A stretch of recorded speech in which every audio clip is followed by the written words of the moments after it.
नवी मुंबईतील वाशी या ठिकाणी असणाऱ्या पाम बीच गॅलरिया या मॉलच्या समोर नो पार्किंगमध्ये अनेक गाड्या उभ्या करण्यात आलेल्या आहेत.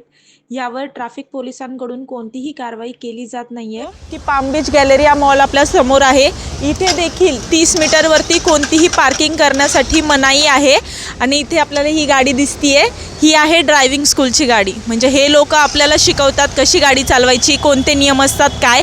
आणि स्वतः हेच जर नॉन पार्किंगमध्ये गाडी पार्क करत असतील तर हे नियम फक्त शिकवण्यासाठीच आहेत का, ते स्वतः फॉलो करू शकत नाहीत का, हा एक मोठा प्रश्न निर्माण झालाय. पाम बीच गॅलरिया या मॉलमध्ये मारुती सुझुकीचं एक शोरूम आहे. त्यांच्या पासिंग नसलेल्या, नंबर प्लेट नसलेल्या गाड्या या नो पार्किंग झोनमध्ये उभ्या करण्यात आल्या आहेत. नो पार्किंगमध्ये गाड्या लावल्याने या ठिकाणी मोठ्या प्रमाणात वाहतूक कोंडी देखील होत आहे.